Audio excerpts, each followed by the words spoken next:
La prière du chapelet est à la fois simple et répétitive, mais jamais lancinante.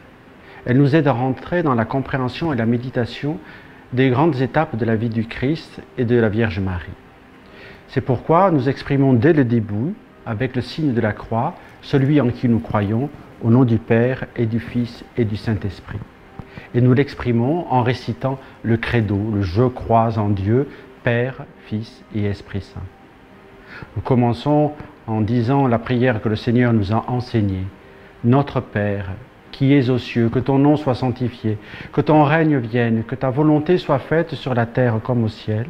Donne-nous aujourd'hui notre pain de ce jour. Pardonne-nous nos offenses comme nous pardonnons aussi à ceux qui nous ont offensés. Et ne nous laisse pas entrer en tentation, mais délivre-nous du mal. Puis, 3, je vous salue, suivent. Je vous salue, Marie, pleine de grâce.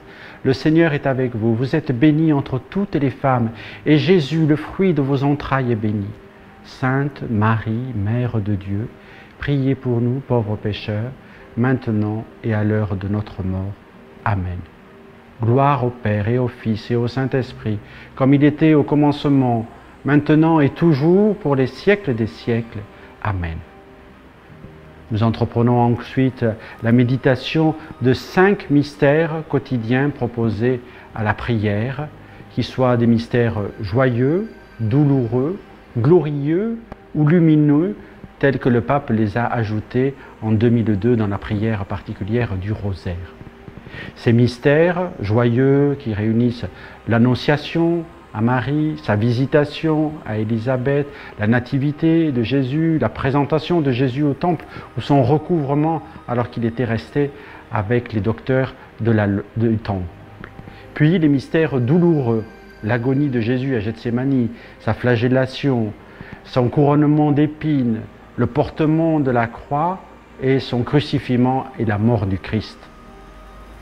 Puis, dans les mystères glorieux, nous évoquons la résurrection de Jésus, son ascension, la Pentecôte, l'Assomption de la Vierge Marie et le couronnement de la Vierge Marie au ciel.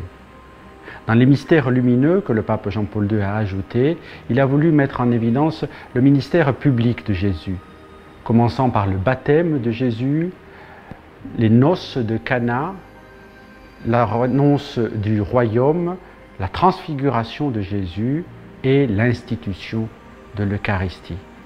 À chaque fois, à chaque mystère, il nous est possible de dire « Dis, je vous salue Marie » après avoir dit le Notre Père.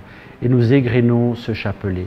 Petit à petit, jour par jour, nous faisons la méditation de ces mystères répartis, puisque les mystères joyeux sont dits le lundi et le samedi, les mystères douloureux le mardi et le vendredi, les mystères glorieux le mercredi et le dimanche, et les mystères lumineux le jeudi.